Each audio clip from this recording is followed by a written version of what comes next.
The Revised Common Lectionary is exactly all of those things. Working backwards. First, it is a lectionary.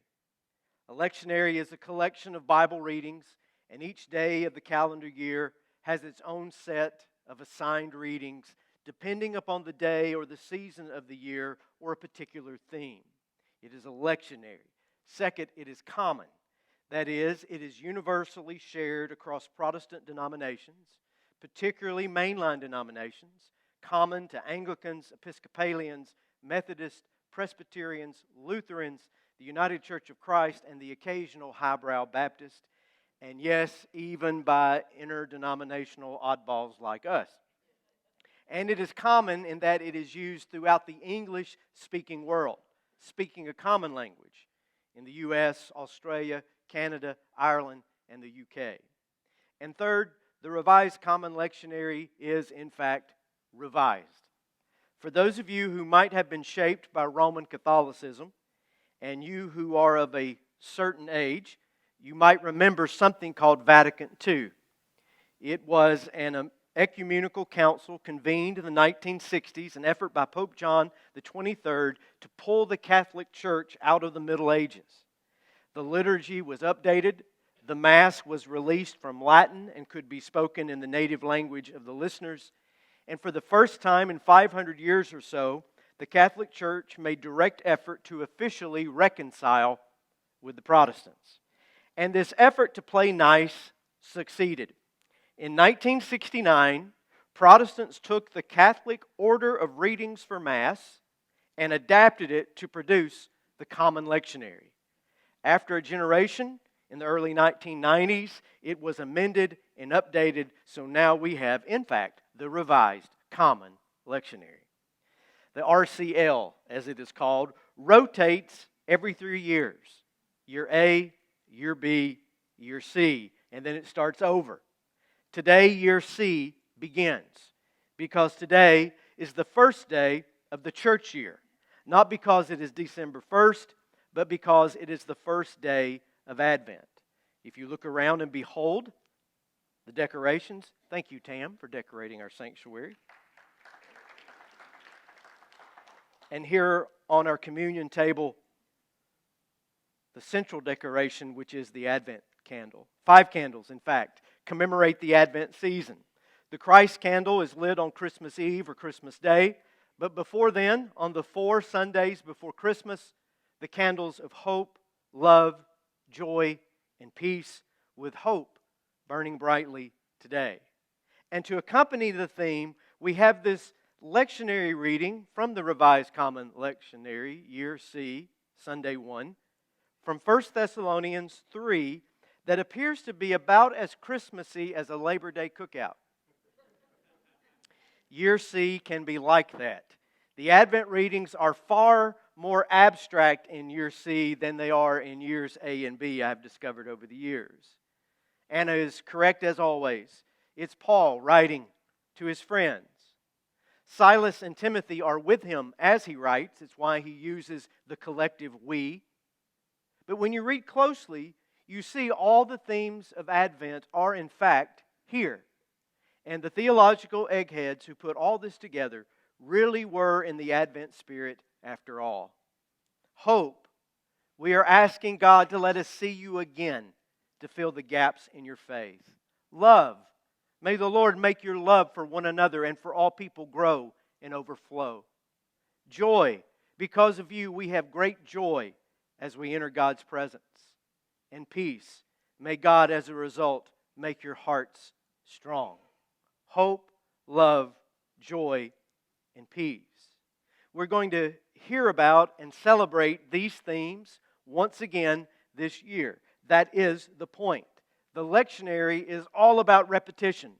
The point of the church calendar and the seasons is repetition. We return to the same words, themes, and occasions that sustain us. A man wrote a letter of complaint to his pastor. He said, "I have been going to this same church for decades, listening to you say the same things over and over again. I bet I have heard you preach 1,000 sermons, but for the life of me, I can't remember a single one. You, you've just been wasting your time giving these sermons, and I've been wasting my time uselessly listening to them. The pastor wrote in return, Sir, I have been married to the same woman for decades now. In that time, I calculate that my wife has cooked some 32,000 meals made mostly of the same ingredients over and over again. But for the life of me, I cannot recall the entire menu of a single one of those meals. But I do know this. She wasn't wasting her time in cooking those meals, and I haven't wasted my time eating them. In fact, without them, I would most certainly be dead. Hope to see you Sunday. I just keep saying the same things over and over again. I know that because these things matter. They give us life. Yes, the same ingredients are on the menu every time, and I do try to rearrange them each serving, but it's all I got, is to keep saying the same thing. I have to keep saying the same thing over and over because I've only got 20 minutes each week to talk about hope, love, joy, and peace to counter the 40 or 80 hours of dread, hate, depression, and violence we all get indoctrinated with over the course of a week by television, radio, news, and social media. My favorite preaching book in seminary was a little piece that was entitled 20 Minutes to Raise the Dead. I hope you're not that dead today, but I will take 20 minutes or so. But I'm not going to do all the talking this Advent season. You're going to hear from a few others. One or two will stand right here. I won't give the surprises away. One will appear by video. And today's guest speaker is appearing by way of a letter I received, and it's not the same guy that wrote the pastor about complaining about the sermons.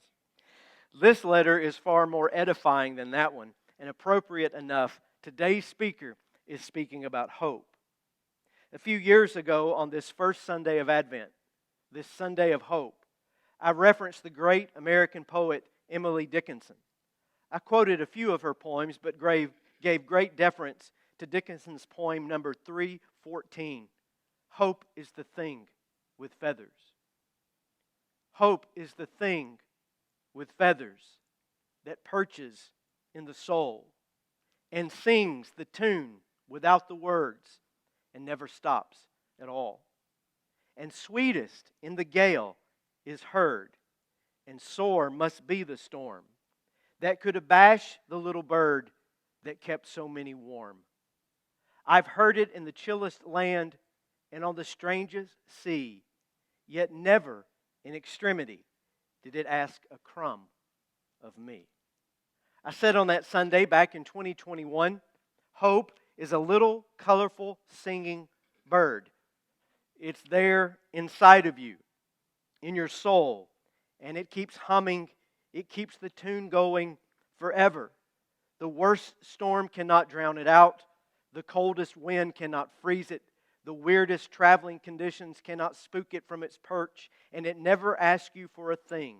It just sings, keeping you warm, settled, expectant, keeping you comfy, keeping you company, and keeping you hopeful. Hope is the thing with feathers that perches in the soul and sings the tune without the words and never stops at all. A couple days after I shared that poem, I received an email from Gary and Rhonda Fleming. Gary and Rhonda moved away from us a few years ago. There they are in the back. They moved away from us back to Texas where their little birds live, that is their grandchildren. One of their children and two of their grandchildren are in this picture with them. I say the email is from Gary and Rhonda. It's actually from Gary about Rhonda. And I have edited it for your listening because it would take much more than 20 minutes. Gary is the kind of beautiful, slow-talking Texan that when you ask him what time it is, he tells you where his watch came from and how to build a clock. I love that about him. Here are his words about hope today. Ronnie, I loved your sermon on hope. Your introduction of Emily Dickinson's poem, Hope is the Thing with Feathers, resulted in a momentary, emotion-filled mental trip from the Simple Faith Sanctuary to a time in the summer of 2014 where we had a personal and very profound experience with hope as a thing with feathers.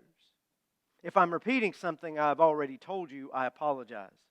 Even though I am far from being old, in fact, I'm 15 years from being old. That's a sliding definition that keeps you young. I have found that my recall is not what it once was. Also, as you have no doubt already figured out, brevity is not my strong suit. So again, my apologies. In the spring of 2014, our house flooded. This is very poetic, that seemingly benign and useful substance that grows flowers and in its frozen cube state refreshes Jack Daniels showed its uglier side. Flooding was widespread in Santa Rosa Beach, which made finding restoration contractors difficult and experienced workers impossible. As a result, Rhonda and I ended up doing a lot of the work ourselves. We pulled the cushions off of our ruined sofa and camped out on our screened porch as we began the arduous task of cutting out the lower half foot of sheetrock, pulling out the insulation, removing ruined furniture, paperwork, and drying things out. When I got into the house, my Martin guitar was floating across the living room. Although the water had receded, our front yard swale and the side lots were still filled with water, and worse still, it continued to rain. You're intimately familiar with the shingles virus. No doubt a big contributor to the intensity of your COVID infection. I've had it before as well. It's no fun. I have read that the virus lays inactive in our bodies if we ever had chicken pox. Well, stress from the flood awakened the virus in Rhonda. It attacked her cranial nerves, initially causing pain in her neck, ear, and scalp on the right side of her head. Since we were new to the area, we had no local doctors. We made a number of trips to the emergency room as her condition grew worse. I cannot remember the name of the disease that they suspected after her examination on the first trip, but it was described as chronic, incurable, and associated with aging, and it was definitely not good news. As her conditions worsened, including awaking one morning with the right side of her face paralyzed, we made more trips to the ER. On the last of those, a rash behind her right ear had developed, and a young doctor handed me a piece of paper on which he had written Ramsay-Hunt syndrome and told me to check it out as he suspected that is what Rhonda had. We learned that it was Ramsay-Hunt syndrome, which can cause facial paralysis, permanent facial muscle weakness, and permanent deafness. It was curable, but prompt treatment was essential to a full recovery. We decided to return to Texas for treatment. I started looking for specialists, ENTs, neurologists, ophthalmologists, but there were no available appointments for several weeks. I began a campaign of calling doctors to find someone that could see her immediately, and then calling each of those doctors back multiple times each day to see if an appointment had opened. Rhonda's vertigo worsened. It worsened to the point that she could not walk unassisted. She could not eat. So another ER visit. Unfortunately, it was the ER visit from hell, where after an hour and a half of sitting bent over, nauseous, in a wheelchair in an empty waiting room, she was taken to a treatment room by a disinterested and somewhat hostile attendant and abandoned for another 45 minutes. The end result was an IV administration of Valium and a prescription. I redoubled my efforts. I found myself changing from an assertive A-type kind of guy into an unapologetic activist pain in the ass as I worked to get Rhonda seen by the specialist on a quicker schedule. She had no appetite. She was losing weight. Her sweet, optimistic spirit was being replaced by depression and desperation. In the mornings, I would help her walk into the living room where she would spend the rest of her day in a recliner. And one afternoon, she looked at me and she said, "I just don't know how much more of this I can take." She took a Valium and dropped off to sleep. I went out to the front yard and started pulling weeds. It was a mindless task, but at least I felt some level of control over the weeds. And that's when hope, as a feathered thing, came into our lives. I was sitting on the curb A dove landed in the street about 15 feet from me and started picking up tiny pieces of gravel. He spends 2 paragraphs explaining why doves do that. I'll skip over that part.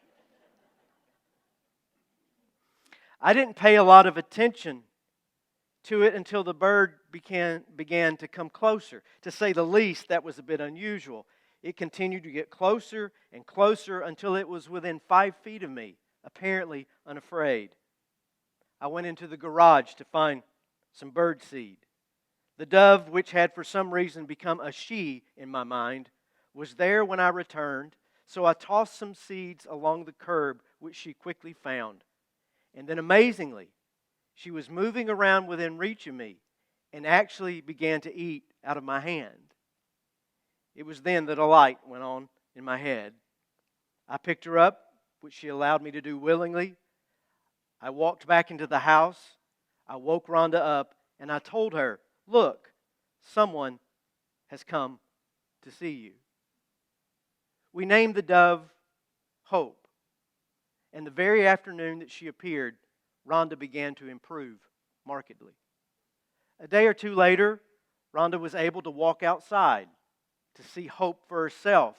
And amazingly, Hope left my hand, flew up, and landed on Rhonda's head. Hope returned to our front door every morning for 5 straight days, and then we never saw her again. Ultimately, appointments began to happen. The ophthalmologist worried that her paralyzed eye would have inadequate moisture, so he taped it shut. He did not want to suture the eyelid shut. The neurologist, who had horrible Google reviews, turned out to be a thoughtful professional who expedited neurological testing to rule out tumors and all other conditions. And the ENT, who is still today our trusted physician, turned out to be a savior in finding the right medication. It helped control the virus and continues to do so to this day, as flare-ups will occur from time to time. So as I finally reach the end of this, I have concluded that although I am sending it to you, it was really for me all along. I think this letter is for all of us today. And I have been sitting on it for years, waiting for this chance to read it to you and to share it with you. Hope is the thing with feathers that perches in the soul and sings the tune without the words and never stops at all. And sweetest in the gale is heard, and sore must be the storm that could abash this little bird that kept so many warm. I've heard it in the chilliest land and on the strangest sea, yet never in extremity did it ask a crumb of me.